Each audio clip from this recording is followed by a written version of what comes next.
How to send photos in Messages on iPhone. To get started, first of all go ahead and open up the Messages application on your phone. You are now in the Messages page, where you can view all your messages. Now, tap the Compose icon at the top right corner to start a new conversation. In the To field, type the name or number of the person you want to message and select them from the list. Now, tap the plus icon in the left of the text input field. From the menu that appears, select Photos to access your photo library. Browse through your gallery and tap on the picture you wish to share with the recipient. The selected photo will appear in the message composition area for you to review before sending.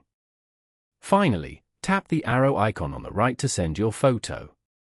Following these steps, you can easily send a photo in Messages on an iPhone. Thank you for watching. Please leave a like if this tutorial helped you, or leave a comment below if you have any questions related to the video.